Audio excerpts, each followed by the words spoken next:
So I've had a lot of questions, this, that, about my rod holder. This is one that I bought from Mr. Crappie. I threw the base on it.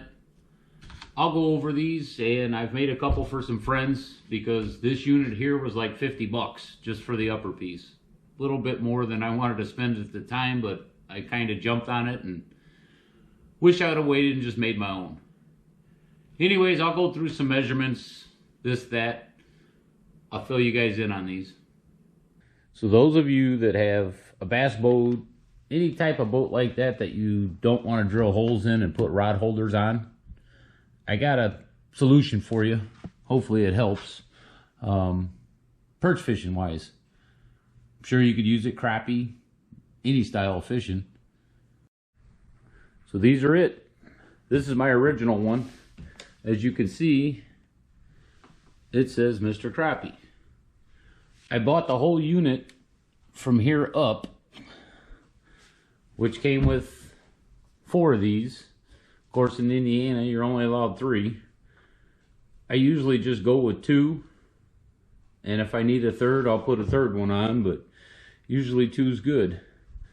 The stand, it's just a piece of C-channel that I welded on some weight so it won't tip forward when they pull on the rods, because you have the whole rod sticking out of it. Height wise, every one of these are different. You can see this one here. I have a certain chair I use up front, and height wise, this one's perfect. If you're sitting in a boat, you may need a taller one like this. This one is just round bar that I had bent, heated up and bent, welded together. There's nothing fancy about it. Same thing, C-channel, except for I've got a flat plate on here, which basically gives it a better base instead of just the C-channel. So I may add something on mine, even though I've never had an issue with it. You can see I just tack weld under the plate, welded the extra weight on this side so it won't tip forward. It's pretty simple, pretty basic. I'll show you how they work though. So as you can see with the rods in them,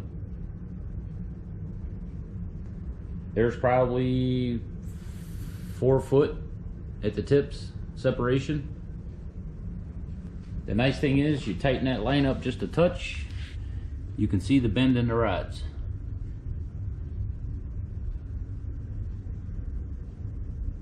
That's where that sinker's just off the bottom.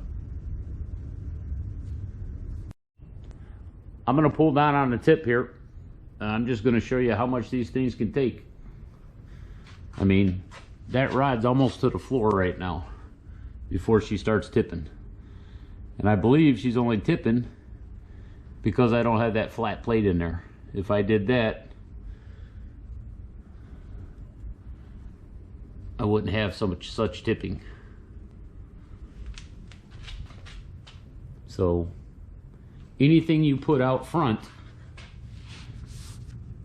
a little extra legs, whatever you need up front, is going to help you from that piece coming up and tipping. This is the rods in the other one. Same deal. Stretch them out. You can see the bend in the rods just from the little weights. There's not much weight on there, guys. You can see that rod just bouncing away.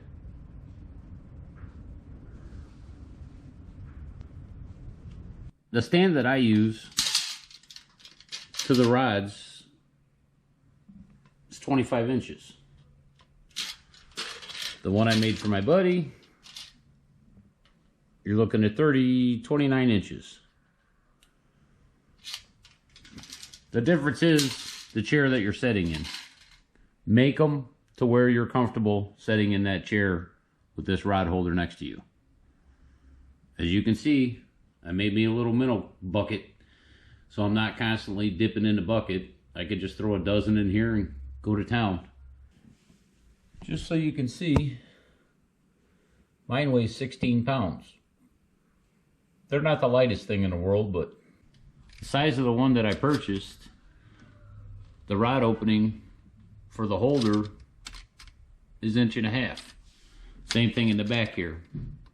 It's 1.5 inches also. I'm pretty close on the new ones. Ballpark. It's just holding the rod. So you guys make it any way you want. I know not everyone is able to weld or has access to a welder.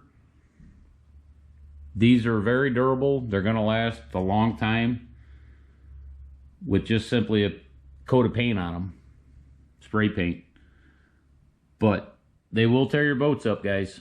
Make sure you carry them correctly as you're traveling from spot to spot or what have you. It's a lot of metal to be bouncing around in your boat. It'll rip carpet, ding the sides of the boat, whether it's fiberglass, aluminum. Just make sure you have everything secured before you boogie with these things. Like I said, you've seen. This one weighs 16 pounds and most of it's plastic. I'm not sure what this one weighs. I didn't weigh it. That's 100% steel. So if I'm running across the water, I usually just have them on the deck like this. They're just laid out. Ray Smith told me I should get a bungee cord, go from here across to the other side. Great idea. I just haven't got that bungee cord yet. But it's in the making. So at least that way they don't slide down the deck as you're running across the lake. So if you're having trouble feeling the bite, keeping your hands warm, any of that, that's where these rod holders come into play. I can set those rods in the holder, stick my hands in my pockets with my hand warmers. I'm good to go. And it's chilly this time of year. We all know that. Anything you can do to help drastically makes a better day out of things. So whether you make them out of wood, out of metal, PVC, I'm telling you, it's worth the time and effort. I don't have a set plan on them. This, that, make them to your specifications. I don't know the chair height, what kind of boat you're in, any of that matters. So just take a little bit of time, figure out exactly your height. You'll love it.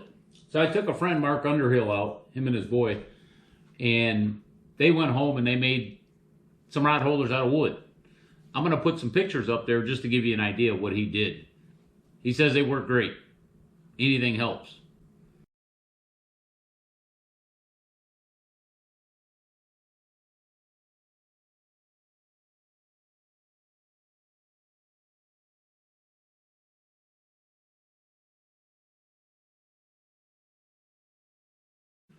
So I hope this helps.